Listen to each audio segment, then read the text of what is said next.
Hello everyone, I'm Doshon Farad. Welcome back to YourBlackWorld.net. We are here with the chair of the Congressional Black Caucus Foundation, Congresswoman Sheila Jackson Lee.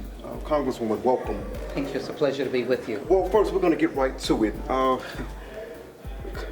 The president, several months ago, had told my colleague April Ryan that she should try to set up a meeting between him and the Congressional Black Caucus and the Congressional Black Caucus Foundation. What's it like for the CBC and the CBCF under this administration, if you would? Well, first of all, let me say that the underpinnings of the Congressional Black Caucus, the chairperson, of course, is Cedric Richmond, and the Congressional Black Caucus Foundation are the CBC members. The mission of the foundation, of course, is to build a generation of leadership for the 21st century and 22nd century with all manner of internships and fellowships, and we're very proud of our record of serving black youth across America.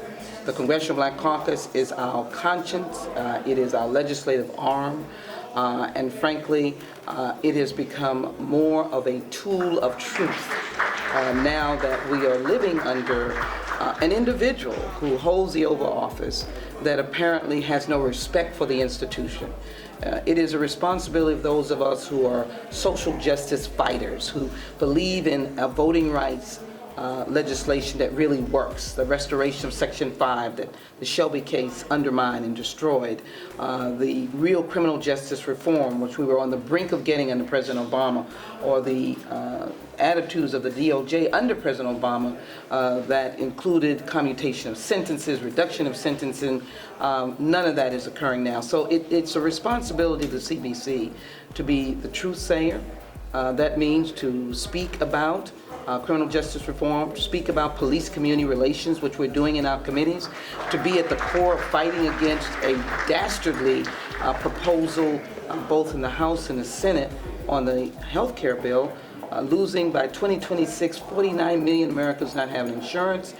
Predominant numbers of those may be African Americans and other minorities. And then, of course, to speak about the constitutional, how should I say, soiling of the presidency. The fact that there is such fear to use the word impeachment because people don't know the rules. They don't understand that our committees in the House and the Senate, Judiciary Committees of which I'm on, and a number of our members of the CBC are on, we have the right to open an investigation. It doesn't mean they'll lead to impeachment, but we have the right to do it.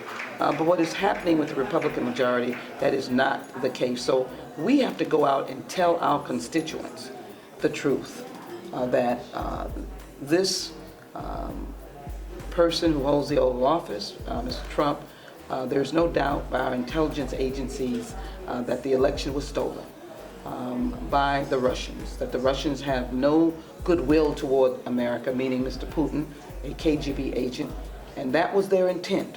And then, of course, the firing of Director Comey adds to the instability of the office. And now we've finally come to a point where it's been acknowledged that campaign leadership was in a meeting with a Russian operative affiliated with the Kremlin. The meeting was set up by individuals, Russians who were affiliated with the Kremlin, and their goal was to bring information in opposition to Hillary Clinton in this election. So it's not about the issue of one candidate over another or the Democrats being mad. It's a question about foreign agents giving information from a hostile nation. That's dangerous. That demands investigation. And the only reason why we push that collectively, CBC members who have had their, how should I say it, different perspectives on it, but because we are thinking about the integrity of the government and we want for our people a legislative agenda to move forward to benefit them. Okay, well, listen, Congresswoman, we're getting ready to let you go, but with that being said, are there any plans possibly for a presidential candidate, Sheila Jackson Lee? Should we be looking at that in the future? I think there are so many talented members of the Congressional Black Caucus. I think President Barack Obama will have a very storied leadership legacy, both internationally and domestically. And I think there is a pathway for another African American to run for president of the United States. Shirley Chisholm had it right. You got to show courage.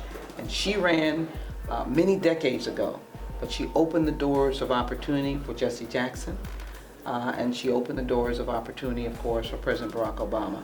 I don't think we should close that door, and I would expect there'll be opportunities in the future. Congresswoman, we thank you very much for joining us. We wish you luck. Thank you so very much for having me. And family, don't forget to subscribe to yourblackworld.com. I'm Doshon Farad. See you next time.